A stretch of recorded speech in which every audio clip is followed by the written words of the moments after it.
सहन में शाम उतर रही थी। आसमान पर बादलों की गहरी तह फैली थी, जैसे कोई राज बरसने को हो। मिट्टी में नमी थी और बुबो अपनी माँ के कमरे की सफाई कर रहा था। वैसे सफाई कम, ज्यादातर पुराने सामान में से कुछ बेचने लायक ढूंढ रहा था, क्योंकि घर में आटा कम हो गया था और उधार अब मजीद लेने की हिम्मत नहीं थी। बिल्ली दरवाजे के पास चुपचाप बैठी थी। वो जानती थी कि जब बुबो ऐसे खामोश हो जाए तो या तो बहुत थका हुआ होता है या बहुत परेशान। आज वो दूसरा मामला था। फिर अचानक बुबो को पुराने संदूक के नीचे लकड़ी के फर्श में एक हल्की सी दरार नजर आई। तजस्सुस में उसने चाकू से खुरच कर वो हिस्सा खोला तो नीचे एक बोसीदा बक्सा निकला, ऐसा जैसे कई सालों से किसी ने छुआ तक न हो। बिल्ली फौरन करीब आ गई, आँखों में चमक आ गई। बुबो ने धीरे से बक्सा खोला। अंदर एक पुराना रुमाल लिपटा था, जिसमें एक तावीज, एक पर्ची और कुछ पुराने चीनी सिक्के बंद थे। पर्ची पर सिर्फ 3 अल्फाज थे, आज रात निकालना। बुबो की सांस रुक सी गई। बिल्ली ने कान खड़े कर लिए। दोनों एक दूसरे को खामोशी से देखने लगे। ये बक्सा बुबो की माँ का था। अगले लम्हे बुबो की माँ, जो हमेशा चादर में मलबूस रहती थी, आहिस्ता आहिस्ता कमरे में दाखिल हुई।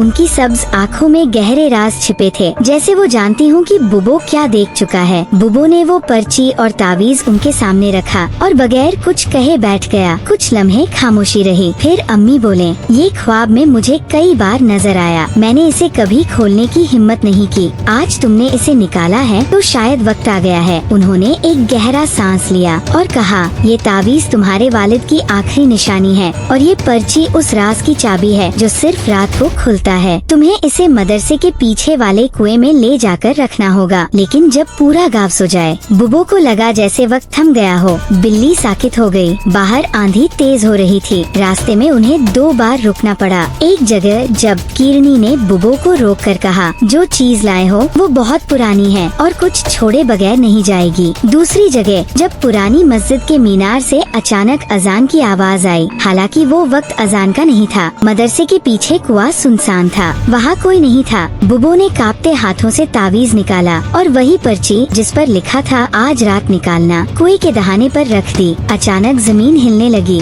कुएं से हल्की सी रोशनी निकली, जैसे कोई सांस ले रहा हो। बिल्ली ने पीछे हटकर बुबो की दुम पकड़ ली। फिर कुएं से एक हल्की सी आवाज आई, जैसे किसी औरत की, शुक्रिया बुबो। बुबो और बिल्ली ने एक साथ पीछे देखा, लेकिन वहाँ कोई न था। अगली सुबह जब बुबो की माँ बाहर हुई, उनके चेहरे पर एक सुकून था जो बुबो ने बरसों में कभी नहीं देखा था। उन्होंने आहिस्ता से बुबो के हाथ पर हाथ रखा और कहा, जो मेरा ख्वाब था वो अब पूरा हो गया है। लेकिन बात यही खत्म नहीं हुई। दोपहर होते ही बुबो की गली में शोर मच गया। एक परदेसी औरत आई थी जो एक अजीब सी चीज तलाश कर रही थी। उसके हाथ में एक स्केच था, बिल्कुल वैसा ही तावीज जैसा बुबो ने कुएं में डाला था। और वो औरत बिल्कुल बुबो की माँ जैसी लग रही थी। गांव की वो गली जहाँ बुबो रोज अपने बोसीदा झाड़ू से गर्द झाड़ता था, आज कुछ और ही मंजर पेश कर रही थी। परदेसी औरत ने जैसे ही गांव में कदम रखा, दरो दीवार खामोश हो गए। वो दबीज दुपट्टा ओढ़े, एक पुराना खाकी कागज थामे हुए सीधी चौक की तरफ आई और पूछा, यहाँ कोई बुबो रहता है? जिन बच्चों को हमेशा बुबो पर हंसी आती थी, आज उनके चेहरों पर खामोशी छा गई। एक ने उंगली से इशारा किया और औरत धीरे धीरे बुबो के दरवाजे पर आ गई। बिल्ली, जो अंदर चटाई पर नीम सो रही थी, अचानक चौंक गई। बुबो बाहर आया तो उसके हाथ से पानी का लोटा छूटकर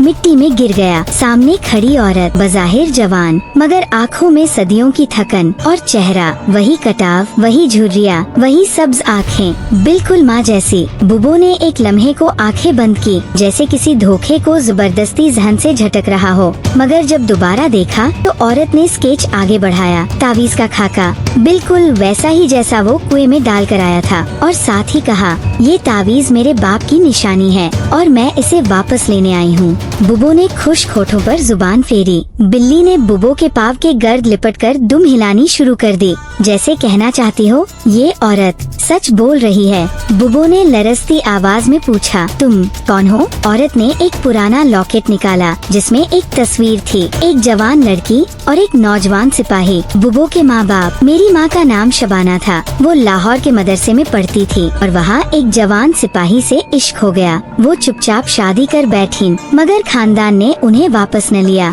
कुछ साल बाद जब उनका शौहर किसी मिशन पर गया तो लौट कर न आया और वो दोबारा कभी हंसी नहीं। मेरी मेरी पैदाइश के बाद हालात ऐसे बने कि उन्होंने मुझे एक और औरत के हवाले कर दिया और खुद इस गांव आकर रहने लगी। बुबो की आंखों से एक आंसू बह निकला। मेरी माँ तुम्हारी माँ है? बिल्ली ने खामोशी से सहन में मौजूद पानी की प्याली की तरफ देखा, जैसे उसमें गिरता आंसू एक नए रिश्ते की पहचान हो। अगले मंजर में बुबो की माँ चादर ओढ़े सहन में बैठी थी। उन्होंने जब इस औरत को देखा तो चंद लम्हे खामोश रहीं, फिर आहिस्ता से कहा, तुम वही हो ना मेरी बेटी? और जैसे ही ये अल्फाज निकले वक्त ठहर गया। बुबो की सांस रुक गई। बिल्ली ने दोनों पंजे जोड़कर सीने से लगा लिए। औरत लपक कर माँ के कदमों में बैठ गई। माँ की आंखें भीग गईं। मैंने तुम्हें छोड़ा नहीं था, मैंने तुम्हें बचाया था। बुबो की आंखों में नमी, होठों पर खामोशी और दिल में एक अजीब सा सुकून था। तो मेरा एक बहन भी है और एक नई कहानी भी। उस रात गांव में खामोशी कुछ ज्यादा थी। बुबो, बिल्ली,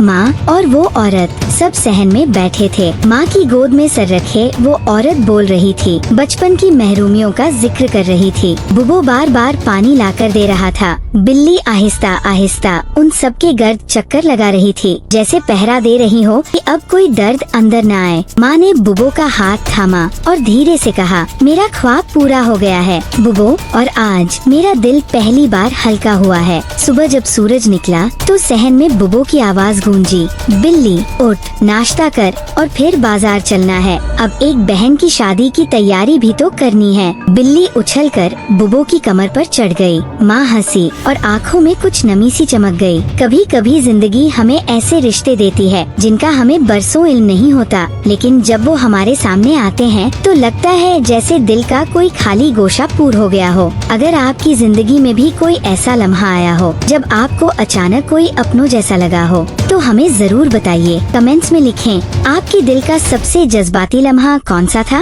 और अगर आप चाहते हैं कि बुबो और बिल्ली की मजीद कहानियाँ आप तक मुसलसल पहुँचती रहें, तो सब्सक्राइब करें, वीडियो को लाइक करें और दोस्तों के साथ शेयर करना न भूलें, क्योंकि शायद अगली कहानी आपके दिल की हो।